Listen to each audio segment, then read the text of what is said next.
Welcome to the fourth video of life process class 10 biology. In last video we have seen the importance of the raw materials and the accessory materials which are needed for photosynthesis. Here in this video we are going to study the phases or the steps of photosynthesis. So the whole process of photosynthesis is not that simple. If we see the formula, the generalized formula of photosynthesis, combining carbon dioxide and water, plants are preparing glucose and releasing oxygen and water with the help of sunlight and chlorophyll. It's just a simple idea, but if we break it down, we'll get many steps. Okay, it's not that simple. The process of photosynthesis is divided into two phases: light phase or photochemical phase, dark phase और biosynthetic phase. एक जो light step है, इस ये जो phase है, इसका जो रिएक्शंस होता है, इसके लिए सनलाइट मस्ट है. यानी कि ये जो फेज है ये दिन में होता है. और डार्क फेज है, इसका मतलब ये नहीं है कि ये रात में हो रहा है. Dark phase means it is not dependent upon sunlight. यानी कि सनलाइट के प्रेजेंस में या सनलाइट के एब्सेंस में, दोनों कंडीशन में ये डार्क फेज का जो केमिकल रिएक्शंस ये हो सकता है.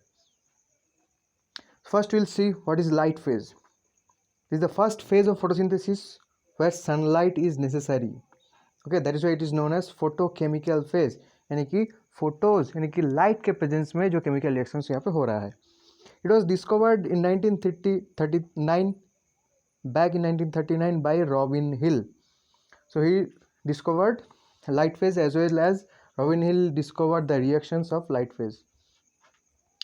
Site of occurrence.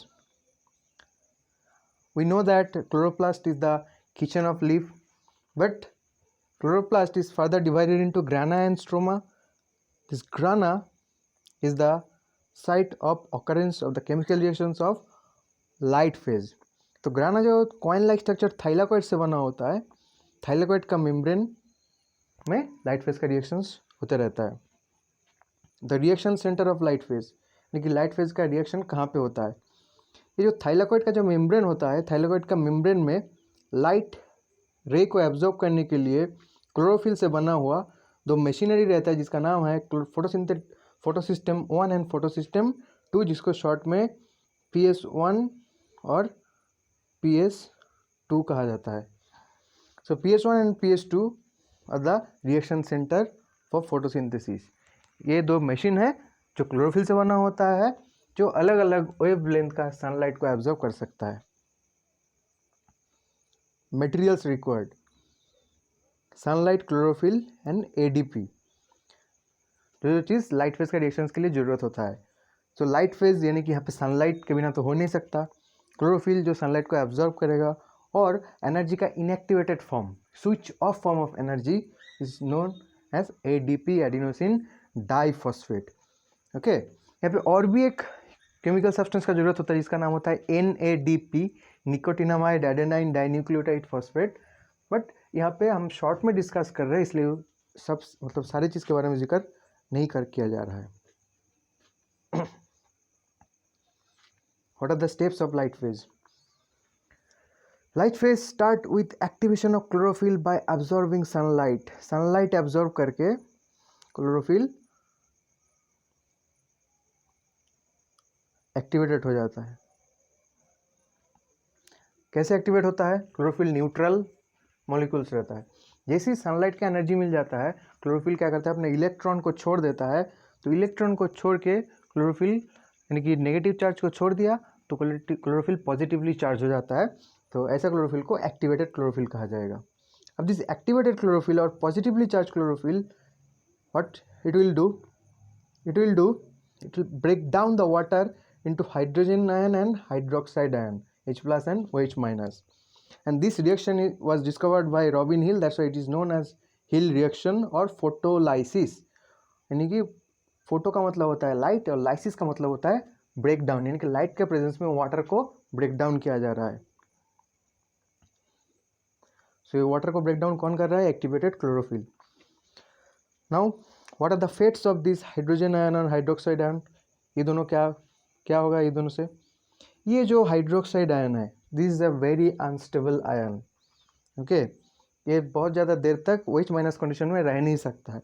तो ये क्या करेगा अपना एक्सेस इलेक्ट्रॉन को, सॉरी ये OH माइनस आयन, यहाँ मतलब इसके पास एक्सेस इलेक्ट्रॉन है, अपने एक्सेस इलेक्ट्रॉन को ये रिलीज कर देगा और दूसरा OH माइनस आयन के साथ, दूसरा हाइड्रोक्साइड ग्रुप के साथ ये रिएक्शन करेगा और बनाएगा क्या, वाटर और oxygen. Okay, so OH hydroxide group start reacting with other hydroxide and form water and oxygen।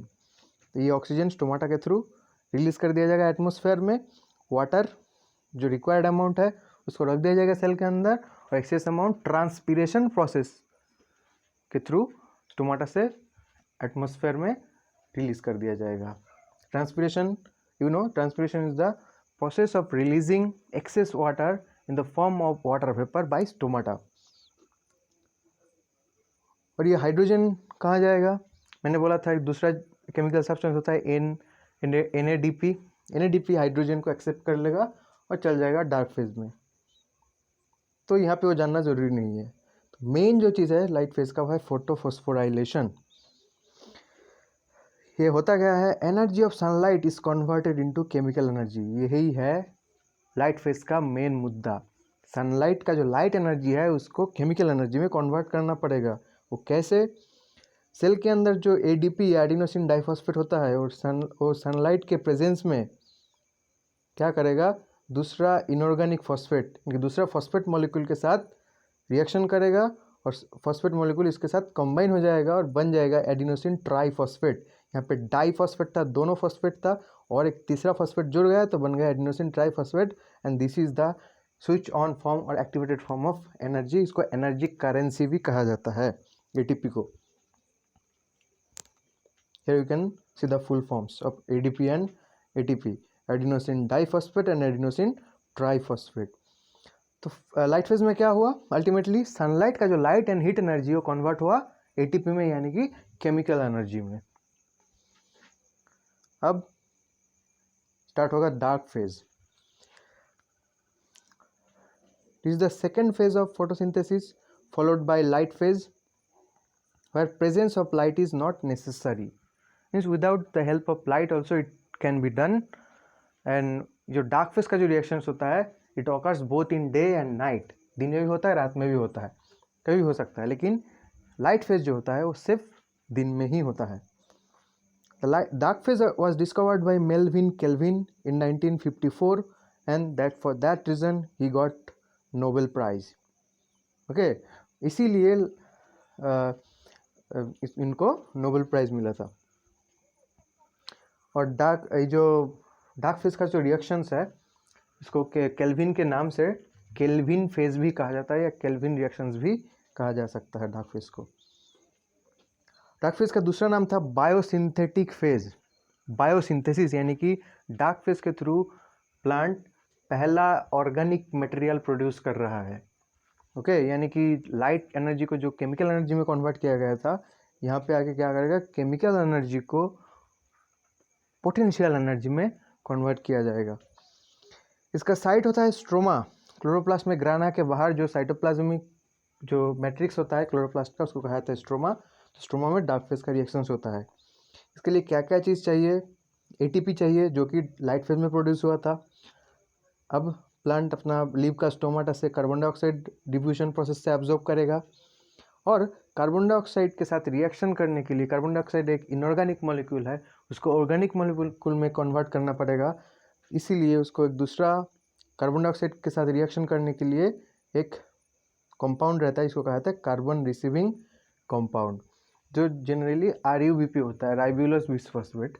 यहाँ पे डिटेलली नहीं बताया गया है, यहाँ पे शॉर्टली जस्ट टच देके बताया गया, शॉर्ट टच देके यहाँ पे निकल गए हम।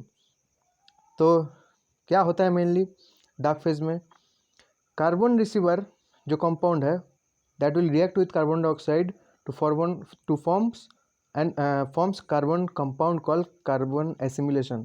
कार्बन एसिमिलेशन मतलब the formation of inorganic carbon compound from organic the formation of organic carbon compound from inorganic carbon dioxide. Inorganic carbon dioxide का जो कार्बन है वो फोटोसिंथेसिस के द्वारा जो ऑर्गेनिक कार्बन कंपाउंड बनाया जा रहा है उसमें एसिमिलेट हो रहा है, उसमें ऐड हो रहा है, इसलिए इस प्रोसेस को कहा गया है carbon assimilation. Now the organic carbon compound will take energy from ATP, it will react with ATP, and through many reactions it will produce glucose ultimately. So here what happened, chemical energy of ATP will be stored in glucose and this is called potential energy. Glucose के अंदर ATP का जो chemical energy store हो गया, जो बाद में heat energy या काइनेटिक एनर्जी में कन्वर्ट हो सकता है, ऐसा एनर्जी को कहा गया potential energy. So here through this diagram we can see this is the grana. In grana what happened, inside the grana chlorophyll will absorb sunlight and it will break down water molecule and it will produce oxygen and water again, and at the same time it will convert ADP into ATP, and the ATP will go to dark phase, that is in stroma. Okay, अब dark phase का reactions को Calvin cycle कहा जाता है। तो dark phase में होता क्या है, एटीपी के मदद से कार्बन डाइऑक्साइड कार्बन कंपाउंड के साथ स्ट्रोमा में जो कार्बन कंपाउंड है उसके साथ रिएक्शन करके फॉर्म करेगा शुगर या ग्लूकोज। अल्टीमेटली वो बाकी जो लिविंग वर्ल्ड है उसके लिए फूड प्रोड्यूस करेगा। दैट्स व्हाई प्लांट्स और photosynthetic organisms are known as producer. Significance of photosynthesis, it produces food for all and start food chain. ये जो ग्लूकोज बन गया, ग्लूकोज अब एक्सेस ग्लूकोज क्या होगा, स्टार्च के फॉर्म में प्लांट अपना बॉडी में स्टोर कर देगा। ग्लूकोज को स्टार्च के फॉर्म में स्टोर कर दिया जाएगा और प्लांट में जो फूड स्टोर है वो फूड हार्बीवोर खाएगा और हार्बीवोर को कार्निवोर खाएगा। सो इस मतलब ऐसे एक दूसरे के ऊपर एक इंटरडिपेंडेंट एक रिलेशन फॉर्म करेगा, that is called food chain.